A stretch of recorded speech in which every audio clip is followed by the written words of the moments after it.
Dear students, one of the application of the first order difference equation is the development of the national income model when it is lagged. Let us see how we can do that. So unlike the simple income determination model, we can introduce lags in the consumption function. जो lagged version है उससे मतलब ये है कि हम national income का lagged version use कर रहे हैं yt के बजाय yt-1.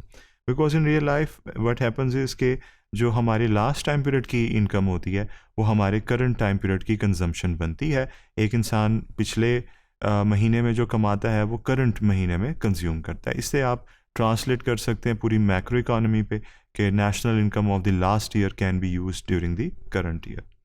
सो ये एक यूनिवर्सल सॉर्ट ऑफ फिनोमिनन है जो कि माइक्रो और मैक्रो लेवल पे अक्सर पाया जाता है. YT is equal to CT plus IT. We know about this expenditure approach of the two sector economy.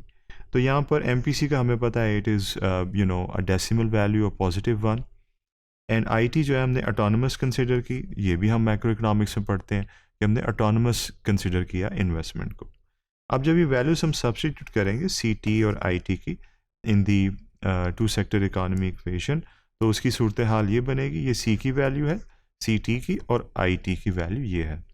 अब इसे आप फर्दर रीअरेंज कर सकते हैं इजीली और इसमें हम लैग्स को इस तरीके से लिखेंगे कि हाईएस्ट वैल्यू पहले आएगी और उसके बाद दूसरी वैल्यू आएगी. दूसरी वैल्यू में डेफिनेटली एक 1 की लैग है.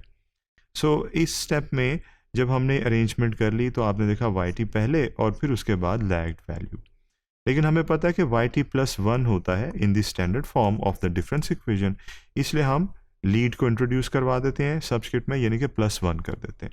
सो जहाँ जहाँ T है वहाँ वहाँ हम ये करेंगे और +1 आपने देखा जहाँ जहाँ पे था T की वैल्यू भी हमने वहाँ पर उसके साथ लिख दिया. सो यहाँ पर ये कैंसलेशन होगी और हमारे पास जो फाइनल रिजल्ट आएगा वो ये होगा. अब उसके बाद ये जो है हमारे पास YT+1 + AYT = C is the standard form, और स्टैंडर्ड फॉर्म से हम इजीली कंपेयर कर सकते हैं. और कंपैरिजन पे हमें पता चला कि A की वैल्यू है यहाँ पर -C और स्मॉल c की वैल्यू है कैपिटल C0 + IT. और फर्दर इसे हम I0 कह लेते हैं बिकॉज हमने ऑलरेडी एज्यूम किया हुआ है कि IT जो है दैट इज़ इन्वेस्टमेंट वो ऑटोनमस इन नेचर है. उसके अलावा ये जो A की वैल्यू है इसे हमने यहाँ पे लिख दिया कि it's not equal to -1. And the reason is simple because ये जो स्मॉल c एक्चुअली MPC है, मार्जिनल प्रोपेंसिटी टू कंज्यूम, जो आपको पता है एक पॉजिटिव डेसिमल वैल्यू होती है, some sort of positive fraction. So it's not equal to -1. जब ये -1 के बराबर नहीं है तो हम ये वाला फॉर्मूला यूज़ करते हैं जिसमें YP की वैल्यू C/1 + A होती है. But before that let's see कि यहाँ पर हमें फर्दर क्या इन्फॉर्मेशन दी है.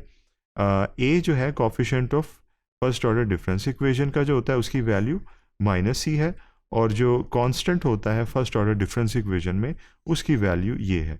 ये हमने इसलिए इस तरह हाईलाइट करके लिखा बिकॉज यहाँ पर जो स्टैंडर्ड फॉर्म है उसमें भी AC है और जो हमारे पास गिवन इक्वेशन है उसमें भी C के वर्जन्स हैं.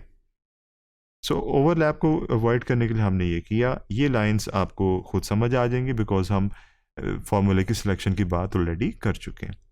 सो यहाँ पर ये भी लिखा हुआ है A की वैल्यू क्या है, स्मॉल c की वैल्यू क्या है और B की वैल्यू क्या है, और Y0 में क्या चेंज आएगी ये भी लिखा हुआ है. वैल्यूज़ लगाने लगे, ये देखा आपने वैल्यूज़ जो हैं इस स्टेप में हमने सब्सटीट्यूट कर दी. It is simple substitution. आपको ये थोड़ा सा डिफ़िकल्ट इसलिए नज़र आ रहा होगा बिकॉज इसके अंदर हमारे पास सिम्बॉलिक टर्म्स हैं, हमारे पास न्यूमेरिकल वैल्यूज़ नहीं है. However it is simple substitution. Rearrange करके लिखेंगे तो हमारे पास फाइनल फॉर्म ये आएगी. अगर आप इसे समझना चाहें तो आप ये देख सकते हैं कि ये है इक्विलिब्रियम की वैल्यू और ये है डेविएशन.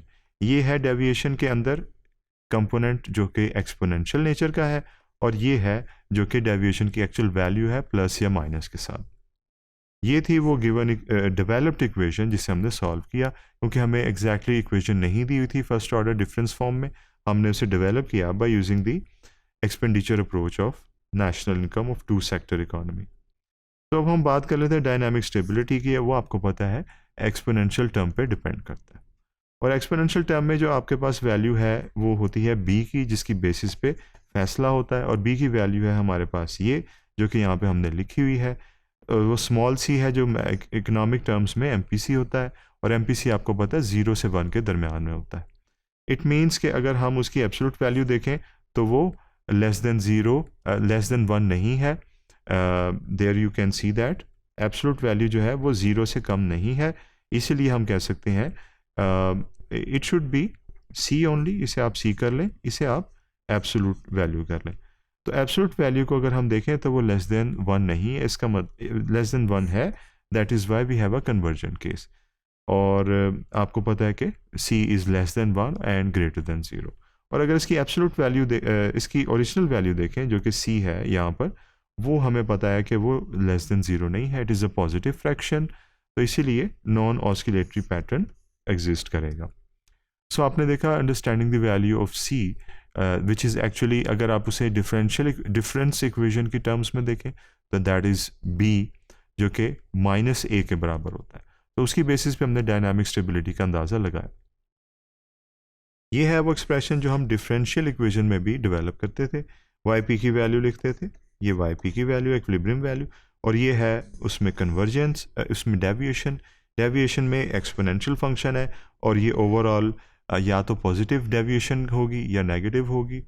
और उसके बाद ये डेविएशन टूवर्ड्स इक्विलिब्रियम कम होती जाएगी जैसे हम टूवर्ड्स इक्विलिब्रियम जाएंगे. और उसे हम कह सकते हैं yc will approach to zero जैसे जैसे टाइम गुजरेगा. And the reason behind that is this, that is the exponential decay hidden in this process. क्योंकि जो c है that is less than one, और जब हम उसे सॉल्व करेंगे it is going to give us smaller values as the time goes. So उसके बाद हम देख सकते हैं कि ये है हमारा फाइनल रिजल्ट कि टाइम पाथ इक्विलिब्रियम को पहुंच रहा है जैसे जैसे हम टाइम को गुजरने दे रहे हैं. तो इस तरीके से we have analyse the lagged national income model by using the first order difference equation. Thank you.